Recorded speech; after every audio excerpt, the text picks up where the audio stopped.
चलो स्वतंत्रता दिवस हमारे तिरंगा के प्रति अपन मैला रील और फोटो के माध्यम से दिखावा, हमारे संगे संग हमारे तिरंगा फहरावा। नमस्कार, आप देख रहे हैं ग्रैंड न्यूज। आपके आसपास के अहम खबरों के साथ मैं हूं श्वेता। आइए देखते हैं आज की हेडलाइंस।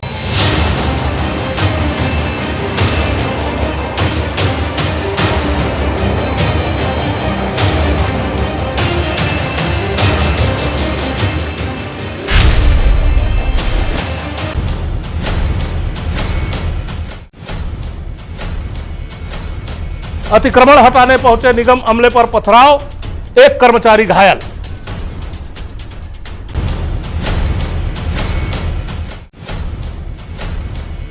पेड़ गिरने से घायल मजदूर की मौत, पीडब्ल्यूडी का ठेकेदार हुआ भूमिगत।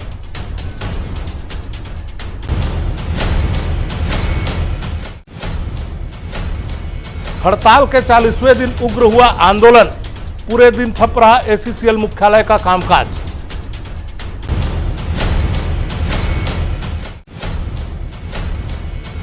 शहर के नए जुड़े वार्डों में डीएमएफ फंड से होगी रोशनी, कलेक्टर को भेजा गया प्रस्ताव।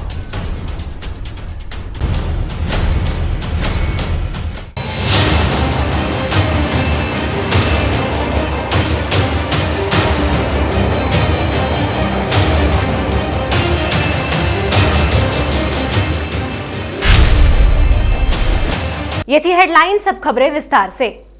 राजकिशोर नगर तुलसी आवास में निगम की जमीन पर पौधारोपण की आड़ में बेजा कब्जा की शिकायत पर कार्रवाई करने पहुंचे नगर निगम के अतिक्रमण निवारण दस्ते पर कब्जाधारी ज्वाला जायसवाल ने पथराव कर दिया। इस हमले में निगम दस्ते का कर्मचारी रमेश लहरे घायल हो गया। घटना के बाद दोनों पक्ष ने अपनी अपनी शिकायत सरकंडा थाने में दर्ज कराई है।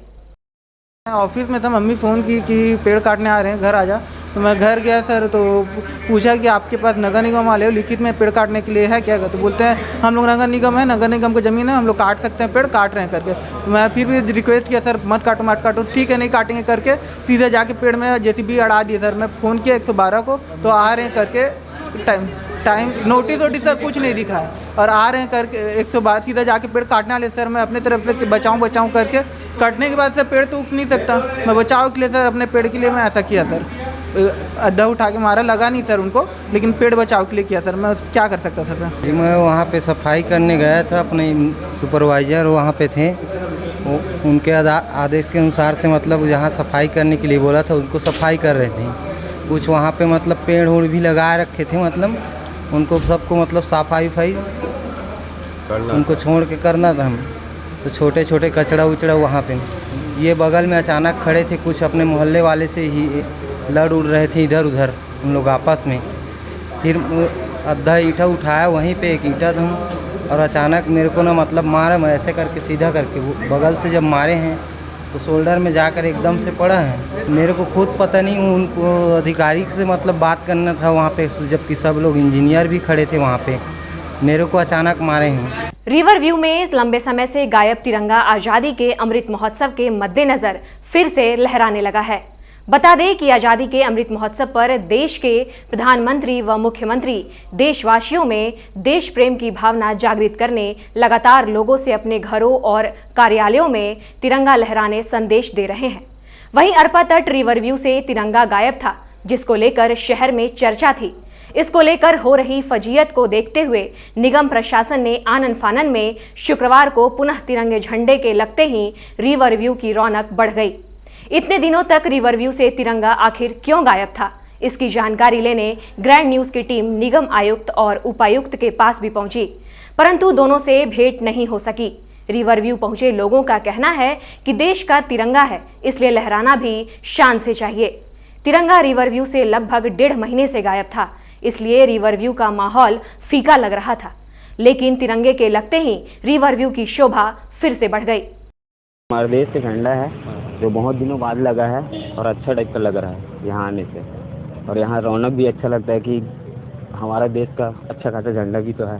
देशवासियों में देश प्रेम की भावना जागृत करने इस बार आजादी के 75वें वर्षगांठ को अमृत महोत्सव के रूप में मनाया जा रहा है। इसके तहत लगातार आयोजन किए जा रहे हैं। इसी क्रम में रेलवे अंग्रेजी माध्यम स्कूल में शुक्रवार को प्राचार्य के नेतृत्व में जागरूकता रैली का आयोजन किया गया। स्कूल से हाथ में तिरंगा लिए शिक्षक और विद्यार्थियों ने रेल परिक्षेत्र में जागरूकता रैली निकाल लोगों को घर घर तिरंगा, हर घर तिरंगा फहराने संदेश दिया। प्राचार्य ने बताया कि इस तरह का आयोजन महीने भर से जारी है, जिसका समापन 15 अगस्त को ही किया जाएगा। गुरुवार की शाम तारबहार में भारी भरकम पेड़ गिरने से घायल मजदूर सतीश कुमार की इलाज के दौरान अस्पताल में मौत हो गई। घटना के बाद संबंधित ठेकेदार नाली निर्माण का कार्य बंद कर गायब हो गया।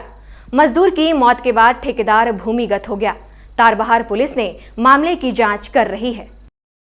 दिनांक 4/8/2022 को दोपहर को सूचना मिला था कि तारबहार जो बस्ती है उसमें नाली का निर्माण हो रहा है और उसमें मजदूर कार्य में लगे हुए थे। बगल में ही जो पेड़ था वो अचानक से गिर गया, जिसमें एक मजदूर दब गया था। वक्त हो चला है एक छोटे से ब्रेक का। ब्रेक के बाद हम फिर हाजिर होंगे। आप देखते रहिए grand news.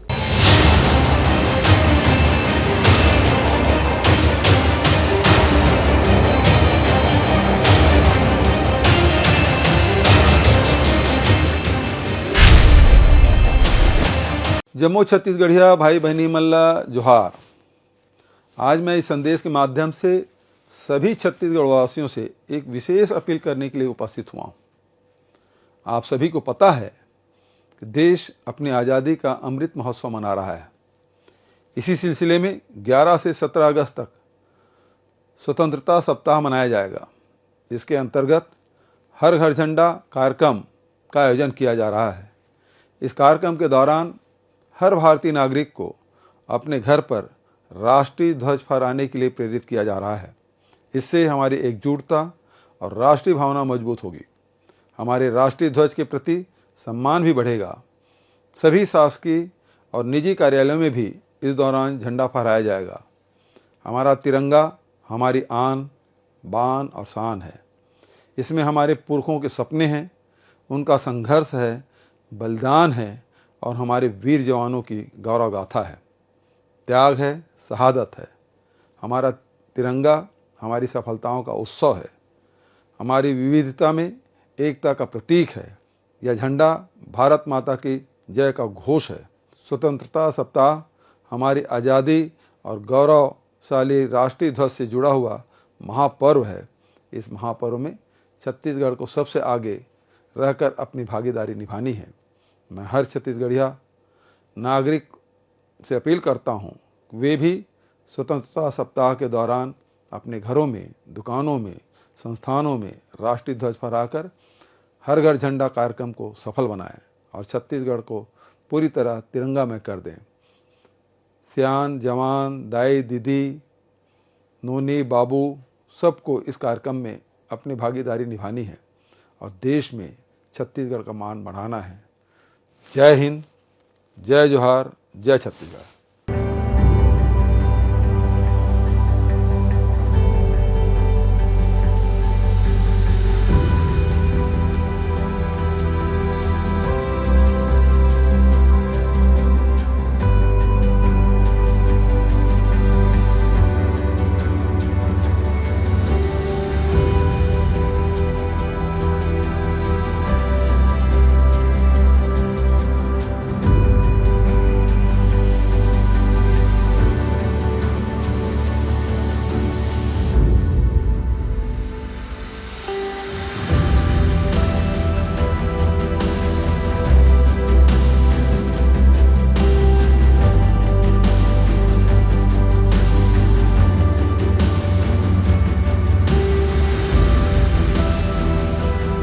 Working towards being the best.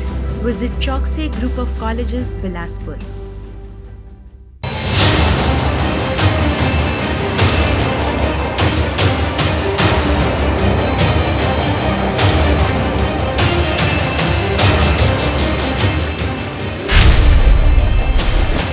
Break के बाद आप सभी का स्वागत है। छत्तीसगढ़ के सरकारी स्वामी आत्मानंद स्कूलों में अब निजी इंग्लिश मीडियम स्कूल की तर्ज पर नर्सरी की कक्षा भी शुरू की जा रही है।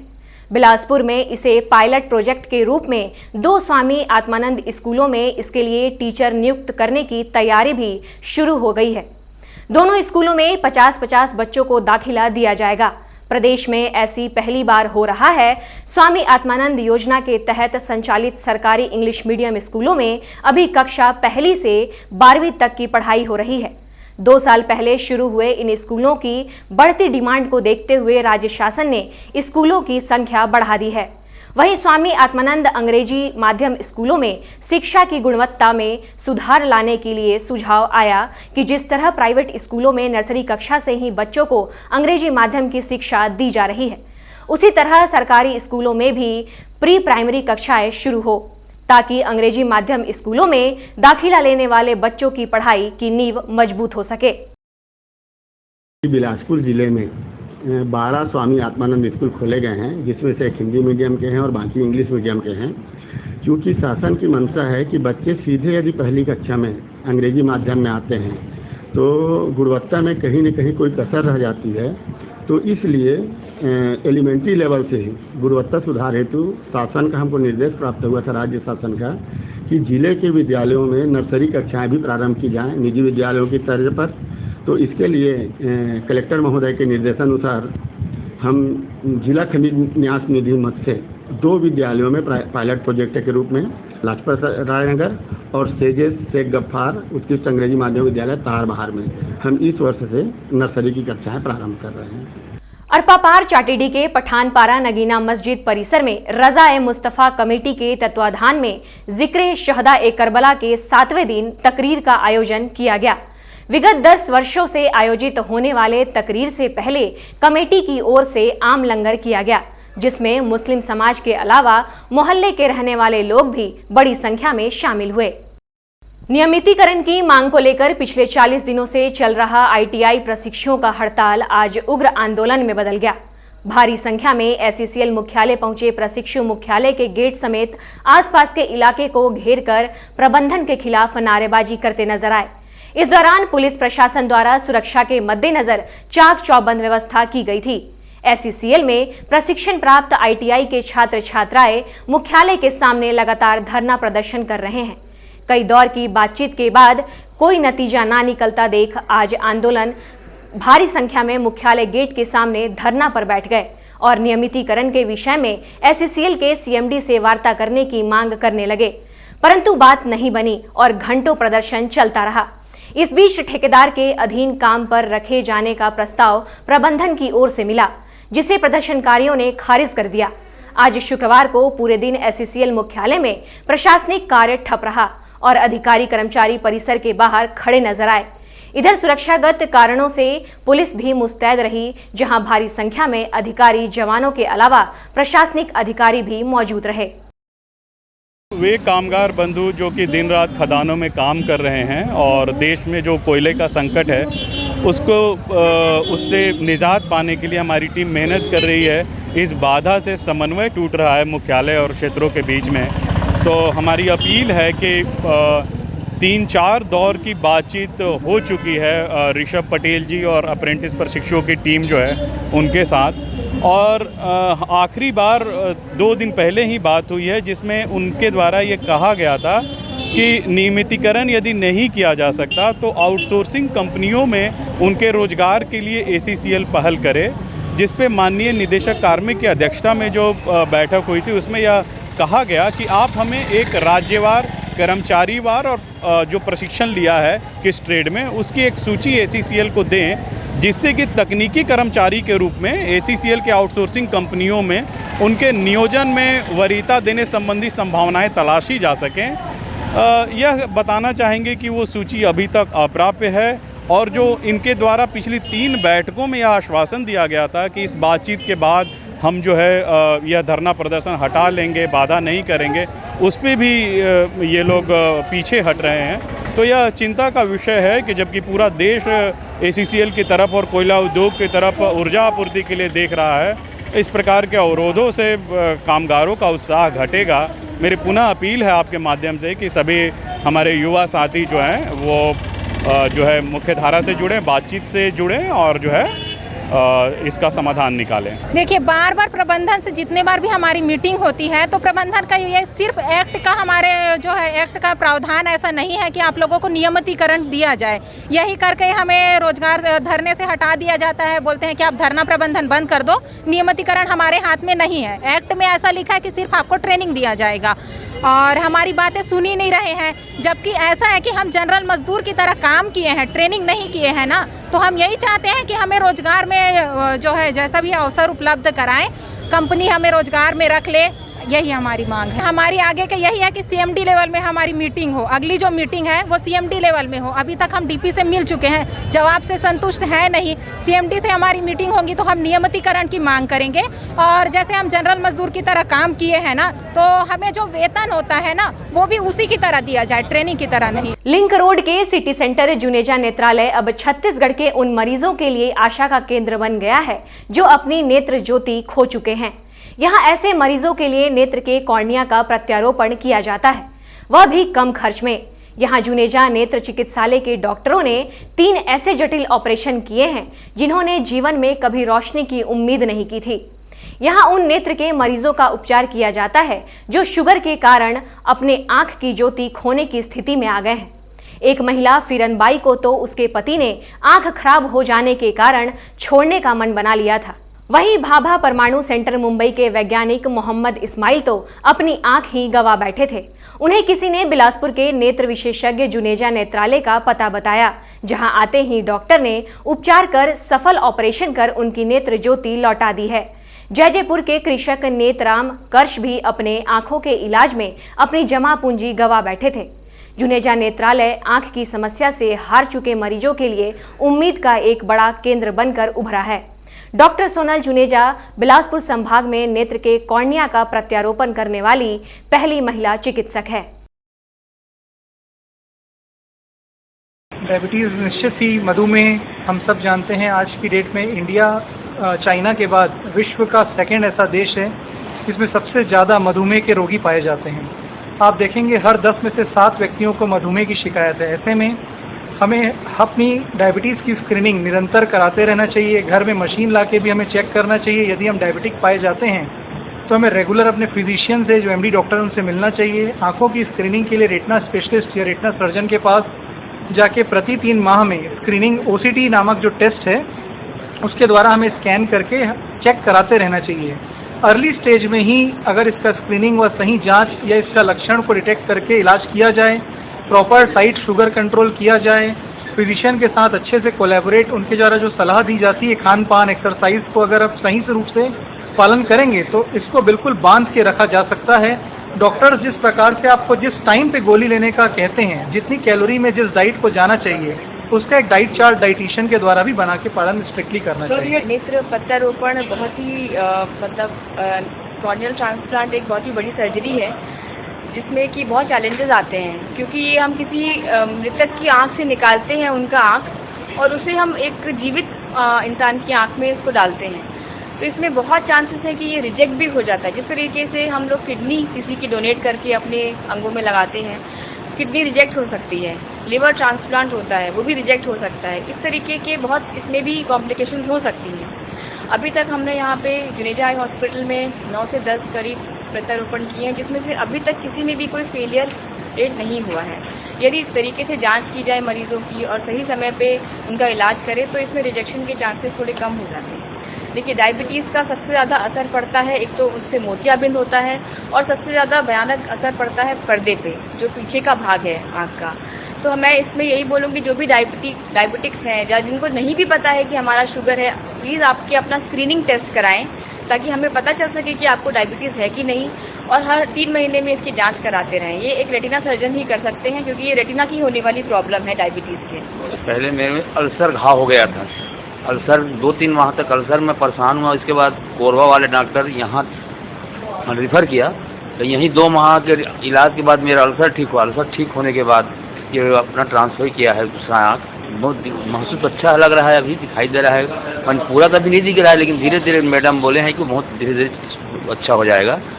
अभी कम से कम 30 से 40% दिखाई दे रहा है, पहले एकदम नहीं था। ये 5-6 महीना की परेशानी रही से ते यहाँ लेते कर बाद में यहाँ आए हैं तो बने हो घर करे जाते रहेगा। हाँ वो बंद हो गए तो बता। हाँ पता ही करेंगे गे रहे भट्ठा तो कचरा पड़ रही थे दवाई लगाए ना तो अपन मन के सादा हो गए। मोतियाबिंद का ऑपरेशन के बाद वो फेल हो गया था, इन्फेक्शन हो गया था, तो पूरा ब्लाइंडनेस आ गया था।